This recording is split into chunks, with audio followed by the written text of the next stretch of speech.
Hi folks, John Hecker here again, the pro at Brookley Country Club in Rochester, New York. I'm going to give you a couple pointers here today on hitting a proper fade. Now, I've kind of concocted a hole here out in the middle of the golf course to show you how you do this. Now, when I have a person who's trying to hit fades, one of the things that we know is really important is that you actually start the ball to the left of your target and have it land just slightly left of your target and bouncing towards the target. So a lot of times I have people hit fades that start right and go right, and as you know, those are pretty much recipes for bogey or higher. So I'm going to take you through this. So I have a yellow styrofoam stake here that I put as kind of where the target is, and you can see the tree line kind of encroaches on that, so I actually have to start the ball to the left of my target and then work it back into the right. And I'm going to give you a couple pointers on how to do that so that you can make sure that your balls always start left when you're playing a fade, so that they'll end up going towards your target and hopefully landing once they roll out right at your target. So you can see I've aimed well left of my target, and part of that is to try to swing the club to the left of my target. So this way I get a good chance of starting the ball to the left. So you can see me aiming left.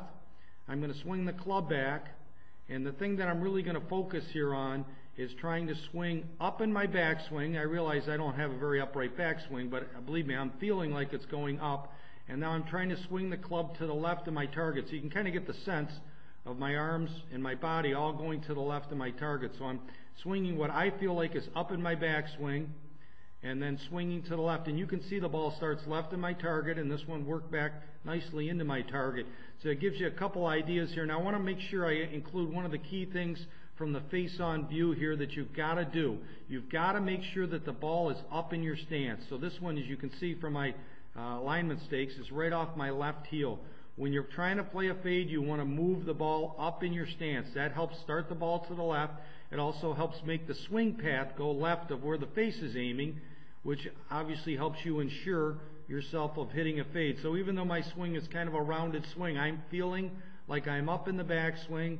I've got the ball up in my stance, so I'm swinging to the left of my target. So the ball starts left and works in there.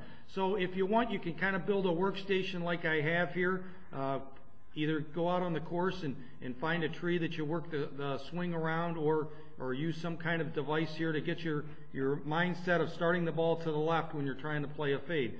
So give that a try, and I think you'll see that your balls will end up more on target, and you'll have a lot better chance of shooting a good score. Thanks.